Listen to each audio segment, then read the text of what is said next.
안녕하십니까. 맨눈으로 세상의 흐름을 읽어드리는 와이타임스 정세 분석의 주북일입니다. 반미주의자로 이 중국의 절친이고 또 1대1로의 선봉장 역할을 해왔던 사람이 있습니다. 바로 이 파키스탄의 임란 칸 총리인데요. 이 임란 칸이 10일 새벽에 의회에서 불신임을 당하면서 축출됐습니다. 파키스탄 하원은 14시간에 가까운 여야 대치 끝에 이루어진 이 총리 불신임안 투표에서 342명의 하원 의원 가운데 174명이 찬성을 하면서 통과됐습니다. 그래서 이 총리직에서 물러나게 된 겁니다. 그동안 이 불신임안 투표를 세 차례 지연시켰던 여당 소속의 아사드 카이자르 하원 의장이 전격 사임을 했고요. 후에 야당 소속의 사르다르 아야스 사드키가 의장 대행을 맡아왔는데 결국 그의 주도로 이 칸 총리에 대한 사임안을 통과시킨 겁니다. 파키스탄이 지금까지 5년 임기를 다 채운 총리는 한 명도 없었습니다만은 이 불신임안 가결로 물러난 총리는 칸 총리가 처음이어서 그 불명예까지 칸 총리는 안게 됐습니다. 그동안 이 야권은 이 칸 총리가 코로나 팬데믹으로 망가진 경제 회복에 실패를 했고 또 부패 척결 공약을 지키지 않았다는 이유 때문에 지난 3월 초부터 불신임 투표를 추진해 왔었습니다. 그런데 이 칸 총리는 자신에 대한 불신임 투표 자체가 미국에 의한 노골적인 내정 간섭이다. 이 배후에 미국이 있다. 그러면서 미국 음모론을 제기를 했고 자신에 대한 불신임 투표에 거세게 저항을 해왔습니다. 여기에 집권 여당은 이 불신임 투표 요청이 위헌이라 그러면서 표결을 무산시켰습니다만은 이 파키스탄 대법원이 지난 7일 칸 총리에 대한 불신임 투표를 예정대로 진행할 것을 명령했고 더불어 집권 여당이 추진하려던 이 의회 해산 조치도 위헌이다 이렇게 판결하면서 상황이 급변했습니다. 결정적인 것은 칸 총리가 이끌고 있는 여당의 테어리크 인사부 그러니까 PTI 소속의 의원 수십 명이 불신임 찬성표를 던지면서 등을 돌렸고 또 연정 핵심 파트너였던 MQMP 등도 이 야권에 가세를 하면서 칸 총리는 결국 권좌에서 물러나게 된 겁니다. 그런데요, 흥미로운 것은 철저한 친중파였던 칸 총리 후임으로 친미 성향이 강한 이 파키스탄 정치 명문가 출신인데요. 세바즈 사리프 전 펀잡주 총리가 11일 파키스탄의 새 총리로 뽑혔다 하는 점입니다. 의원 내각제인 이 파키스탄 원내 과반 의석을 차지한 정치 세력의 대표가 총리가 되는데 이 칸 전 총리가 이끄는 파키스탄 정의운동 그러니까 PTI 소속의 의원 대부분은 항의 표시로 이날 투표 직전 집단으로 의원직을 사퇴했고요. 구야권 의원들만 투표에 참석을 했습니다. 전체 의석 342명 가운데 과반인 174명이 찬성을 함으로써 이 총리에 선출된 이 셰리프 총리는 다음 총선이 열리게 되는 내년 8월까지 총리직을 수행하게 됩니다. 일각에서는 이 샤리프 총리가 조기 총선을 진행할 수도 있다 이런 전망도 나옵니다. 근데 총리로 선출된 이 샤리프는 이는 정의의 승리고 악은 패배했다 그러면서 칸 정부는 경제를 잘못 관리했고 나라는 거대한 재정, 무역 적자로 향하게 했다 그랬습니다. 그러면서 따라서 새 정부는 이를 다시 정상 궤도에 올려놓아야 하는 큰 도전에 직면했다 이렇게 말을 했습니다. 이 라호르의 부호이고 정치 명문가 출신으로 세 차례 총리를 역임했던 나와즈 샤리프 전 총리의 동생입니다. 이 샤리프 신임 총리는 2018년 3월부터 형에 이어서 파키스탄 무슬림 연맹의 총재를 맡고 있었습니다. 또한 그는 수십 년간 PMLN과 경쟁했던 파키스탄 인민당 그러니까 PPP는 물론이고 보수 이슬람 세력 또 PTI 출신 의원 칸 정부 연정 파트너였던 MQMP 같은 이런 다양한 집단을 모은 연합 세력의 맹주로서 역할을 해왔습니다. 그런데 여기서 이제 주목해야 될 게 뭐냐면 샤리프 신임 총리의 행보입니다. 특히 이 외교적 행보인데요. 이 샤리프 총리를 비롯한 집권 세력은 그동안에 칸 전 총리의 집권 기간 동안에 경제는 무너졌고 외교적 입지도 크게 축소됐다라고 주장을 해왔습니다. 이 주장대로 파키스탄 경제는 물가 상승에 외화 부족 같은 이유로 심각한 어려움을 겪고 있습니다. 특히 중국의 1대1로 프로젝트에 깊이 참여하면서 국가 부채가 급증을 했고 여기에 코로나19 팬데믹 대응 실패에다가 정부 실정까지 겹치면서 민심이 칸 총리를 떠난 것으로 분석을 하고 있습니다. 자, 이런 점에서 샤리프 신임 총리의 외교 행보가 특히 주목거리가 되고 있는 겁니다. 그는 취임 직후에 멀어졌던 미국과의 관계를 다시 구축해 나가야 된다 그러면서 미국과의 관계 개선 의지를 분명히 했습니다.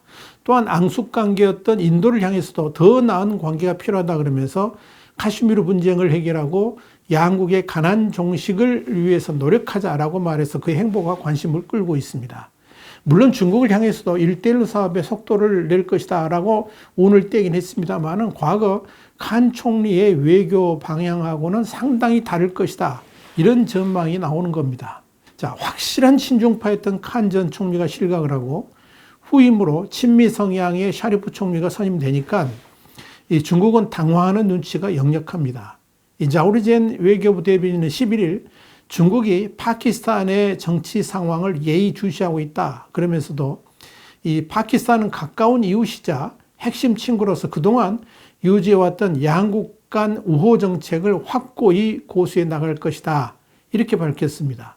자, 중요한 것은 이 중국과 파키스탄의 관계는 사실상 중국의 이슬람 외교 정책의 출발점이자 초석입니다. 그러니까 아주 중요한 역할을 해왔다는 겁니다. 홍콩의 사우스차이나 모닝포스트는 11일 이런 보도를 했습니다. 그동안 시진핑 주석이 파키스탄 칸 총리와의 관계를 철의 형제다. 그러니까 뭐 뗄래 뗄 수 없는 그런 관계다. 뭐 이런 뜻이겠죠. 이 철의 형제라고 부를 만큼 단단한 우위를 과시해왔고 더불어 파키스탄에서는 이 중국과의 관계를 산보다 높고 바다보다 깊으며 꿀보다 달다. 이렇게 표현할 정도로 관계가 깊었기 때문에 이번에 총리의 교체가 양국 관계에 거의 영향을 미치지 않을 것으로 본다. 이런 낙관적인 전망을 중국 측이 내놓고 있다. 이렇게 보도를 한 겁니다.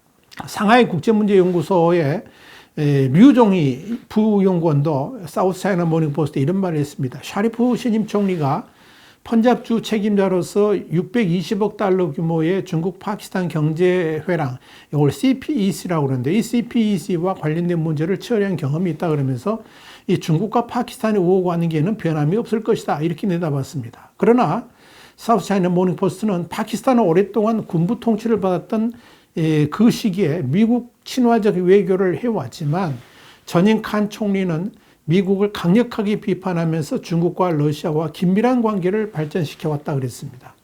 그러나 이 샤리프 체제 하에서는 상황이 달라질 것이다. 이렇게 분석을 내놨습니다.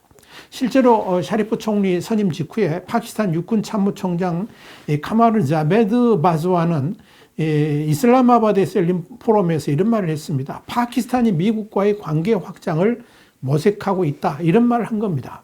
결국 이 중국 입장에서는 친중 일변도의 나라였던 파키스탄이 최소 미국과 중국 간의 균형 외교로 전환할 가능성이 높다는 점에서 다양한 외교적 손실을 입게 되지 않겠나 이렇게 예상을 합니다. 지난해 6월 19일 당시 칸 총리가 다큐멘터리 뉴스인 악시오스 온 HBO하고의 인터뷰에서 알카에다, 또 이슬람 국가 그러니까 IS, 또 탈레반 등을 겨냥한 대테러 임무 수행을 위해서 이 파키스탄 내 CIA 기지 건설을 허용할 것이냐 이런 기자들의 질문이 나오니까 절대 안 된다라고 단호하게 말한 적이 있었습니다. 이건 지난해 미국이 아프가니스탄 철군 완료 후에 이 아프간 내의 무인기 공습이라든지 정보 수집을 위해서 인접국인 파키스탄의 기지 구축 가능성을 타진했습니다만은 친중 반미의 칸 당시 총리가 이런 지하에 거절한 사건을 말합니다. 당시 칸 총리는 이 파키스탄 영토에서 아프간을 겨냥한 어떤 군사 활동이나 기지도 허용하지 않을 것이다. 이렇게 강조를 한 바 있습니다. 이런 식으로 미국은 이 아프가니스탄 철수 이후에 군사 활동의 거점으로 파키스탄을 우선적으로 고려해서 파키스탄에게 의사를 타진해 왔지만 거절당했고 이로 인해서 미국은 어려운 상황에 처해 있다는 분석들이 나온 바 있습니다. 미국과 파키스탄은 1980년대 아프간에서 소련군과 싸우는 반군 무자헤딘을 함께 지원할 정도로 가까웠지만 칸 전 총리가 취임한 이래 관계가 상당히 멀어진 상태였습니다. 그러나 이 칸 총리가 실각을 하고 미국과 대화가 통하는 샤리프 총리가 들어서면서 이 미국과 파키스탄의 관계는 급속히 좋아질 것이다. 이런 전망이 나오는 겁니다. 이는 역으로 중국에게는 엄청난 악재가 될 수 있다. 그런 이야기입니다. 그런 측면에서 신임 샤리프 총리의 당면 과제는 악화된 경제를 살리는 거죠. 또 그동안 중국에게 치우쳤던 외교 관계를 미국 중심으로 전환하는 것도 포함됩니다. 이런 정책 방향은 이 샤리프 총리가 칸 총리의 불신임 이유에 대해서 집권 이후 나라가 심각한 경제난에 빠졌고 친중 성향의 외교 정책으로 국제적 입지가 축소된 것을 지적했다. 이런 점에서도 엿볼 수가 있습니다. 블룸버그 통신도 11일 세바스 샤리프 신임 총리가 중도주의에 베팅하면서 대미 외교 정책을 손볼 것이다. 그렇게 보도를 했습니다. 그러면서 외환 보유고 감소와 루피아 약세로 압박받고 있는 파키스탄 경제를 부양하기 위해서 투자 활성화에 나설 것이다. 이렇게 전망을 했습니다. 또한 샤리프 총리가 훌륭한 정책을 통해 파키스탄을 투자 천국으로 만들겠다 그러면서 진정한 독립은 자립에서 나오기 때문에 이 파키스탄 경제를 위해서 미국과의 우호적 관계도 중요하다라고 분명히 밝혔다.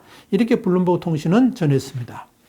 샤리프 총리는 이어서 현재 언론과의 인터뷰에서도 주권의 개념은 피와 땀, 눈물 없이는 얻을 수가 없고 경제적 주권 없이는 불완전하다.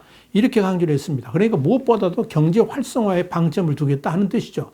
이런 샤리프 총리의 정책 방향은 한마디로 그동안의 중국 일변도 정책에서 벗어나서 미국 등 서방 세계하고의 관계 강화를 통해서 경제 부흥에 초점을 맞추겠다. 이런 것이기 때문에 미국과의 경제적 군사적 관계 개선이 뚜렷하게 진행될 것으로 전망이 됩니다. 이건 당연히 중국 견제 효과를 가져올 수 있다는 점에서 주목이 됩니다. 또한 이 파키스탄과 미국과의 관계가 개선된다 그러면 미국과 인도와의 외교 역시 지금까지하고는 상당히 다른 차원으로 흘러갈 수가 있을 겁니다. 이번 러시아의 우크라이나 침공 사건에 대해서 인도가 서방 진영의 대러시아 경제 제재 등의 압박에 동참하지는 않았죠. 독립적으로 러시아 우호 정책을 펼쳐왔는데 앞으로 이 파키스탄과의 관계 때문에서라도 이 미국에 더욱 의존하는 외교를 펴갈 가능성이 점쳐집니다. 그러니까 미국을 지렛대로 삼아가지고 대파키스탄 외교를 인도가 펼쳐나갈 수도 있다. 이런 의미입니다. 특히 미국이 파키스탄에 대한 과감한 경제 지원을 대가로 미군 기지라든지 CIA 기지 설치 등이 가능해진다 그러면 그야말로 미국의 인도 태평양 전략을 훨씬 효과적으로 펼쳐나갈 수 있다는 점에서 앞으로의 행보가 주목된다. 이렇게 정리할 수가 있을 겁니다.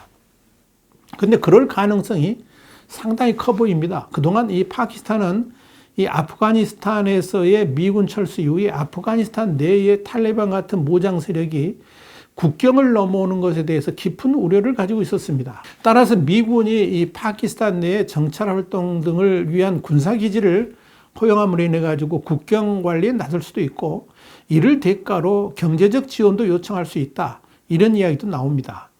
이런 측면에서 파키스탄에서의 샤리프 총리 취임은 중국에게는 또 다른 과제를 안겨줬고 미국에게도 새로운 활력을 부어줄 수 있는 기회가 열렸다라고 보면 될 겁니다. 와이타임 정세 분석이었습니다. 다음 시간에 다시 뵙겠습니다. 감사합니다.